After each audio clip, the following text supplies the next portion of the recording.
जरा मुझे बता दीजिए कि महाभारत और रामायण का नाम लेके किसने बॉम्ब ब्लास्ट कर लिया अपनी बॉडी पे चिपका के, किसी ने किसी को भगवान राम और कृष्ण का नाम लेके किसी को मार दिया? बताइए आप मुझे, अभी जवाब दो। दूसरी बात और बहुत अहम बात है, यूनाइटेड नेशंस के अंदर ऐसा कौन सा हिंदू ऑर्गेनाइजेशन और ऐसा कौन सा हिंदू धर्म को मानने वाला इंसान है जिसका सैंक्शंस कमेटी ने बैन लगाया है? जवाब दो, जवाब दो। हिंदू धर्म को मानने वाला एक इंसान नहीं, एक सबूत नहीं, चाहे वो मक्का मस्जिद ब्लास्ट का केस हो, चाहे वो अजमेर शरीफ का केस हो, चाहे वो समझौता एक्सप्रेस हो जिसपे आप नहीं मानते, देश का कानून मानता है, देश का कानून संविधान सर्वोपरि आप नहीं है। আসসালামু আলাইকুম দর্শক, নূপুর শর্মা রাসূল সাল্লাল্লাহু আলাইহি ওয়াসাল্লামকে নিয়ে যে প্রশ্ন তুলেছেন, শুধু আজকে নয়, ইতিপূর্বেও রাসূল সাল্লাল্লাহু আলাইহি ওয়াসাল্লামকে নিয়ে এই ধরনের প্রশ্নের সম্মুখীন ওলামায়ে কেরামদেরকে হতে হয়েছে, মুসলমানদেরকে হতে হয়েছে। সবচেয়ে বড় কথা হচ্ছে যে আগে থেকেই আল্লাহ রাব্বুল আলামিন জানতেন যে সমস্ত সমস্যা আসবে, এ ধরনের প্রশ্ন আসবে, এর উত্তর আল্লাহ রাব্বুল আলামিন স্বয়ং পবিত্র কোরআনে দিয়েছেন। আবার অনেক ওলামায়ে কেরাম এর ডিটেলসে এর উত্তর দিয়ে গেছেন, কিন্তু সেই পর্যন্ত এরা পৌঁছতে পারলে তো? আজকে নূপুর শর্মা সহ যারাই রাসূল সাল্লাল্লাহু আলাইহি ওয়াসাল্লামের বিরুদ্ধে এরকম মন্তব্য করছে, তারা আসলে সেই প্রশ্নের উত্তর সম্পর্কে পৌঁছতে পারেনি। আজকে কয়েকশো বছর আগেই রাসূল সাল্লাল্লাহু আলাইহি ওয়াসাল্লামের বিবাহ নিয়ে এবং বিভিন্ন বিষয় নিয়ে যে সমস্ত খুঁটিনাটি প্রশ্ন আসতে পারে বেধর্মীদের কাছ থেকে, তার প্রত্যেকটার উত্তর দেওয়া হয়েছে, কিন্তু সেই পর্যন্ত তারা পৌঁছতে পারে না বলেই এরকম তারা মন্তব্য করে। আজকে ডক্টর জাকির নায়েকের একটি ভিডিও আপনাকে শেয়ার করব, যেখানে রাসূল সাল্লাল্লাহু আলাইহি ওয়াসাল্লাম সম্পর্কে এবং ইসলাম সম্পর্কে যে প্রশ্ন করা হয়, যারা মুসলমানরাই সন্ত্রাসবাদী হয়, কেন মুসলমানরা এরকমভাবে তাদের চরিত্র, কেন মুসলমানদের চরিত্র, মুসলমানদের আখলাক সম্পর্কে এবং মুসলমানদের যে সন্ত্রাসবাদী বলা হয় এই সম্পর্কে যে সমস্ত প্রশ্ন করা হয়, এর উত্তর ডক্টর জাকির নায়েক কত সুন্দর করে দিয়েছেন। তাই ভিডিওটি শেষ পর্যন্ত দেখতে থাকুন এবং ভিডিওটি ভালো লাগলে অবশ্যই বেশি বেশি লাইক এবং শেয়ার। मेरा नाम सतीश सिंह है। डॉक्टर जाकिर नाइक साहब, मैं 2 दिन से आपकी तकरीर सुन रहा हूं। आपके तकरीर में मेरे समझ में ये आ रहा है कि कुरान में सबसे ज्यादा इंसानियत है। मेरा सवाल ये है कि दुनिया में हम जो प्रैक्टिकली दुनिया में देख रहे हैं, ये मुस्लिम ही ज्यादा सबसे आतंकवादी है, और जो मासूम लोगों की हत्या कर रहे हैं, तो इंसानियत कहाँ है? माशाल्लाह, भाई साहब ने 2 दिन तकरीर सुनी और उसे यकीन हो गया है क्या कुरान में सबसे ज्यादा इंसानियत है। माशाल्लाह, उसकी मुबारक देता हूं। लेकिन सवाल अहम है, सवाल गलत नहीं, आपका सवाल सही है। सवाल है कि हम देख रहे हैं मुसलमान ही आतंकवादी है, ये झगड़ा फसाद, मुसलमान फंडामेंटलिस्ट है, मुसलमान टेररिस्ट है, आतंकवादी है। जब हम कुरान पढ़ते हैं तो हमें इसका इज़हार होता है, लेकिन ये है क्यों गलतफहमी, जिस तरीके से मीडिया गलतफहमियां फैलाती है, हम उसको इग्नोरेंस में, अनजाने में मान लेते हैं। टेररिस्ट के मानी क्या है? मैं कहता हूं हर मुसलमान टेररिस्ट होना चाहिए, आतंकवादी होना। आतंकवादी की मानी क्या है तो समझ लो। टेररिस्ट उसे कहते हैं जो इंसान दूसरे इंसान के दिल में टेरर पैदा करता है। अगर कोई चोर पुलिस को देख रहा है तो उसके दिल में टेरर आता है, खौफ आता है, उस चोर के लिए पुलिस टेररिस्ट है। इस तरीके से हर मुसलमान, कोई भी एंटी सोशल एलिमेंट मुसलमान को देखता है, उसके दिल में खौफ आना ही चाहिए। अगर कोई चोर मुसलमान को देखता है, कोई बलात्कार करने वाला मुसलमान को देखता है, कोई भी एंटी सोशल एलिमेंट मुसलमान को देखता है, उसके दिल में खौफ होना ही चाहिए। कुरान मजीद में अल्लाह ताला फरमाते हैं सूरह अनफाल में, सूरह नंबर 8 आयत नंबर 60 में, खौफ पैदा करो उन लोगों के दिल में जो लोग एंटी सोशल है, जो हक को इनकार करते हैं, उनके दिल में खौफ डालो। लेकिन सवाल यह है कि कई बार एक शख्स एक काम करता है, उसे 2 लक़ब दिए जाते हैं। मिसाल के तौर पे हिंदुस्तान 60-70 साल के पहले अंग्रेज हम पर हुकूमत करते थे। कई साल किया। बहुत से हमारे इस देश के हिंदुस्तानी थे जो इस देश की आजादी के लिए झगड़ा कर रहे थे। इनको अंग्रेज कहते थे आतंकवादी, टेररिस्ट। हम आम हिंदुस्तानी कहते थे देशभक्त। फ्रीडम फाइटर, पेट्रियट, वही आदमी, वही काम, 2 लकब, 2 टाइटल। अगर आप अंग्रेज की बात मानते हैं, अंग्रेज कहते हैं हमें इस देश पे हुकूमत करने का हक है, अगर उनको हक है तो ये लोग को हम टेररिस्ट बिल्कुल सही कहेंगे। लेकिन आम हिंदुस्तानी कहता है ये अंग्रेज तो तिजारत करने आए थे, इनको हम पे हुकूमत करने का क्या हक है, तो हम कहेंगे ये लोग हैं देशभक्त, फ्रीडम फाइटर्स, पेट्रियट्स। सेम आदमी, सेम काम, 2 लकब, वही आदमी वही काम, 2 लकब। अगर आप अंग्रेज की बात को मानते हैं कि अंग्रेज को हक है इस देश पे हुकूमत करने का, हम मानेंगे कि वो आतंकवादी है, चाहे वो भगत सिंह हो या, लेकिन आम हिंदुस्तानी कहेंगे नहीं ये तो देशभक्त है। तो आप किसके नजरिए से देखते हैं चीज को, फिर आप फैसला करेंगे वो आतंकवादी है क्या देशभक्त। आपके हिसाब से भगत सिंह देशभक्त था क्या आतंकवादी था? सतीश भाई, देशभक्त। देशभक्त, आतंकवादी नहीं था ना? था के भगत सिंह देशभक्त था क्या आतंकवादी था? देशभक्त, देशभक्त। हाँ, मैं भी समझता हूँ देशभक्त था। हम अंग्रेज की बात को नहीं मानते। तो जब अंग्रेज टेलीविजन पे कहते हैं, CNN, BBC पे कि मुसलमान आतंकवादी, आप क्यों मानते? सवाल वो नहीं है, मेरा जो सवाल था। आता मेरा पूरा जवाब मुकम्मल नहीं हुआ। जवाब मुकम्मल होगा फिर आपको मौका दूंगा मैं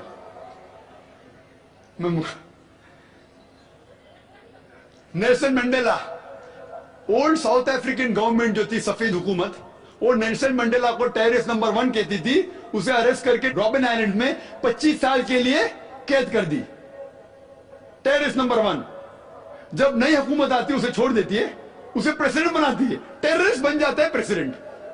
चंद साल बाद उसे नोबेल प्राइज फॉर पीस मिलता है। वही आदमी, वही काम। ऐसा नहीं कि पहले वो गलत काम किया, फिर अच्छा काम किया, फिर उसको अवार्ड मिला। वही काम के लिए जो पहली गवर्नमेंट ने कही थी, सफेद गवर्नमेंट ने, कि वो टेररिस्ट है, आतंकवादी है, नोबेल प्राइज कमेटी ने उसे नोबेल प्राइज दिया फॉर पीस, अमन के लिए। हैरत की बात है, जो आदमी आतंकवादी है उसको मिलता है नोबेल प्राइज फॉर पीस। जो आदमी का पावर है, जो आदमी वो कहता है, लोग उसकी बात को मान लेते हैं इग्नोरेंस के अंदर, अनजानी में। लेकिन कुरान कहता है सूरह इसरा में, सूरह नंबर 17 आयत नंबर 81 में, वकुल जाल हक मज़ाक़िल बातिल इन्नल बातिल काना ज़ऊक़ा। जब हक बातिल से टकराती है, बातिल का सर्वनाश हो जाता है। ब्रिटिशर अमेरिकन के ऊपर हुकूमत करते थे। अमेरिकन रेवोल्यूशन हुआ 18 सदी में। ब्रिटिशर्स कहते थे, मैं लंदन गया था 2 महीने पहले, वापिस से जाऊंगा 2 हफ्ते बाद। वो बॉम्ब ब्लास्ट हुआ था ना, बॉम्ब ब्लास्ट हुआ था, पता है 7 जुलाई को। तो लोग आए थे, खराब है, मैं भी बोला ठीक है खराब है। तो वहां टोनी ब्लेयर आने वाले थे, वक्त नहीं मिला तो अपने चीफ ऑफ पुलिस को भेजे, बाद में मेयर आए थे।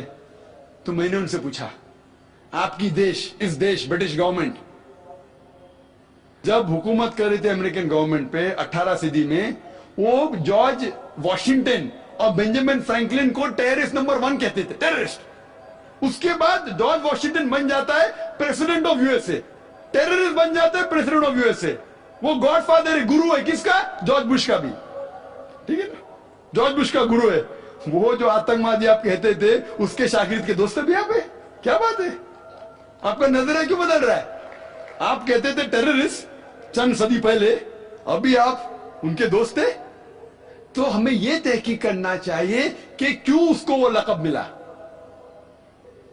अगर जो 11 सितंबर को हुआ था न्यूयॉर्क के अंदर, आप जो कह रहे हैं ना मुसलमान मुसलमान, उसके ऊपर जवाब तो अभी आ रहा है। ये तो खाली वो स्टार्टर्स बोलते ना, स्टार्टर्स, सूप पीते पहले तो जरा बराबर खाना खत्म होता है। मेन मील तो अभी है। मुझे एक शख्स ने पूछा था जब मैं ऑस्ट्रेलिया गया था, और इंग्लैंड के अंदर भी, doctor Zakir Naik, do you consider bin Laden to be a terrorist? क्या आप बिन लादेन को टेररिस्ट मानते हैं?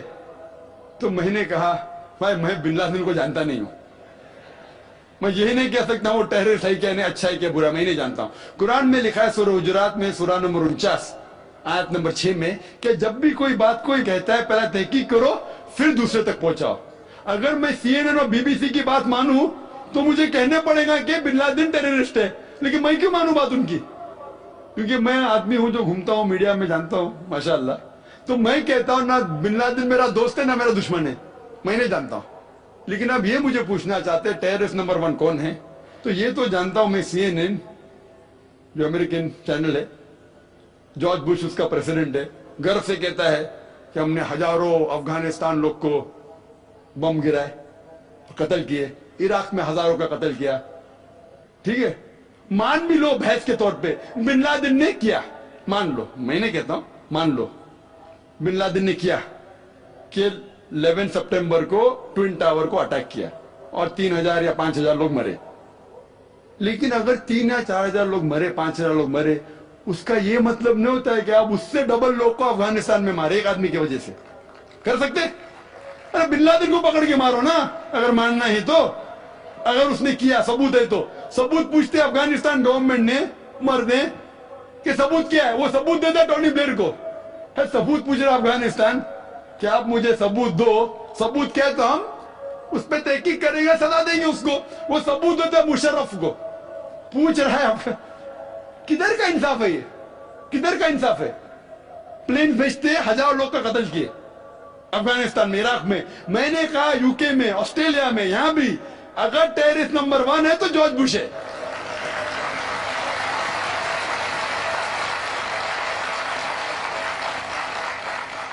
ट्विन टावर को किसने गिराया? CIA, FBI का क्या बजट है? इन लोग गर्व से कहते हैं अगर परिंदा भी पेंटागन के ऊपर उड़ेगा तो हम पहचान सकते। एक हवाई जहाज 1.5 घंटे बाद आके उसमें ठोक देता है, उनको पता ही नहीं चलता है।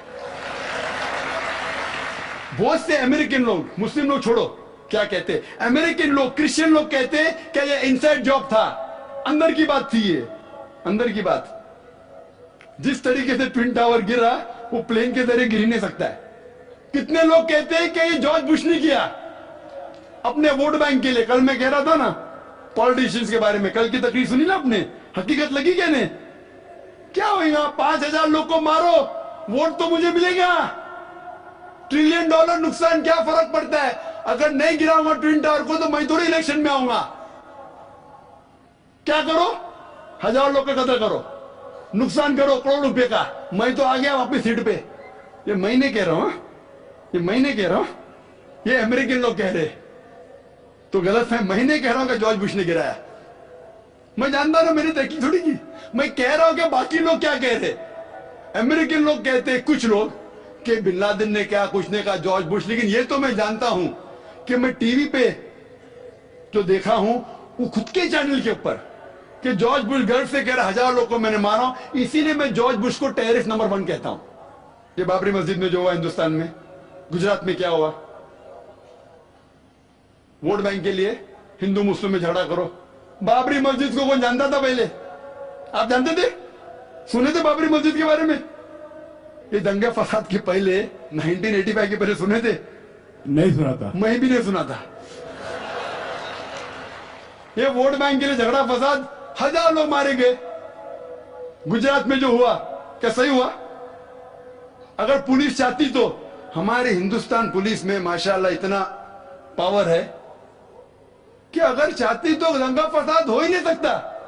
बंबई में जो हुआ 1992 में, इफ द पुलिस वांटेड, किसकी जरूरत के बाद रास्ते पे आए? लेकिन वो पॉलिटिशियन की इजाजत है, यहां मत जाओ, वहां मत जाओ, यहां हंगामा करो, यहां कर्फ्यू लगाओ, वहां मत कर्फ्यू लगाओ, यहां मुझे वोट मिलेगा, वहां नहीं मिलेगा।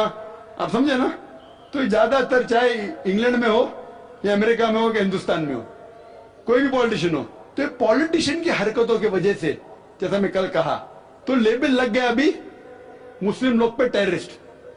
अगर आप जानते गुजरात में कितने लोग के मां का अपने आंख के सामने बलात्कार हुआ, बलात्कार करने वाला पड़ोसी है, उसके ऊपर कोई एक्शन नहीं लिया जा रहा है, तो वो कानून अपने हाथ में लेता है, गलत करता है, हम भी लेता है, क्या करें? सब समझ रहे? तो हमें यह जानना चाहिए इस आतंकवाद की जड़ क्या है। तो हमें जड़ पे जाना चाहिए और जड़ को खत्म करना चाहिए। अगर हम एक हो जाएंगे, अपनी किताब एक खुदा में माने, सिर्फ खुदा से डरे, जो खुदा की बात मानता उसको वोट दे, ना कि दंगे फसाद करे, अब समझ रहे? तो इंशाअल्लाह अमन होगा। और आप देखेंगे इसके बावजूद इतना होने के बावजूद अमेरिका में एक न्यूज है कि 9 महीने बाद 11 सितंबर के बाद 34,000 अमेरिकन ने इस्लाम कबूल किया। क्यों? जितना मीडिया इस्लाम के खिलाफ बात कर रही है उतना ही इस्लाम फैल रहा है। मैं जब तकरीर करने जाता था 11 सितंबर के पहले अमेरिका में, मजमा होता था माशाअल्लाह हजारों लोग का, ये अमेरिकन बहुत कम आते थे। अभी जाता हूं तो बड़ी तादाद है। ये जानना चाहते क्या इस्लाम में? आप भी आ जाए, शायद 11 सितंबर के पहले नहीं आते थे, बराबर कि नहीं? आप जानना चाहते हैं क्या मजहब है ये आतंकवादी मजहब, मैं भी तो देखूं, आके मुतासिर हो गए क्या नहीं? अल्हम्दुलिल्लाह, डंके की चोट पे कहता हूं, मैं क्यों डरूं किससे? क्योंकि अल्लाह ताला फरमाते हैं सूरह इमरान में, सूरह नंबर 3 आयत नंबर 54 में, मकरुम मकरल्लाह वल्लाहु खैरुल माकिरीन। उनने प्लान किया, प्लानिंग की, अल्लाह ने भी प्लानिंग की। सबसे बेहतरीन प्लानर अल्लाह है। ये वेस्टर्नर्स प्लानिंग कर रहे कि इस्लाम को दबाने को, इस्लाम और बढ़ रहा है और फैल रहा है। जितने दबाने की कोशिश कर रहे हैं फैल रहा है। मीडिया कहती है कि इस्लाम में खवातीन के हुकूक नहीं है। 2/3 ऑफ द पीपल एक्सेप्टिंग इस्लाम, 66% के ऊपर जो लोग इस्लाम कबूल कर रहे हैं अमेरिका और यूरोप में, वो वुमेन है, औरतें। अगर औरतें को हुकूक हक नहीं मिलते इस्लाम में, तो ये अमेरिकन औरतें इस्लाम क्यों कबूल कर रहे, यूरोपियन औरतें क्यों कबूल कर रहे? क्योंकि इनको इस्लाम में जितने खराबी दुनिया में है उसका हल मिल रहा है। योन रेडली थी एक ब्रिटिश रिपोर्टर जो अफगानिस्तान में गई थी रिपोर्ट करने के लिए तालिबान के वक्त। जिस तरीके से सलूक किया तालिबान ने उनके साथ, मैं तालिबान का दोस्त नहीं हूं, तो आप बोलेंगे तालिबान का एजेंट आ गया। मैं ना बिन लादेन को जानता हूं ना कोई तालिबान को जानता हूं, हक की बात कहता हूं, डरता नहीं हूं। अगर ब्रिटिशर ने कहा कि भगत सिंह टेररिस्ट है, मैं उनके खिलाफ हूं, डरता नहीं हूं। तो योन रेडली ने इस्लाम कबूल किया, बाद में गई थी खिलाफ लिखने के लिए, मुतासिर हो गए, मुस्लिम बन गए। तो इसीलिए हमें हक की तहकीक करना चाहिए और हमें जो लोग हक के खिलाफ है उनके साथ जंग करना चाहिए, तभी इस दुनिया में अमन होगा।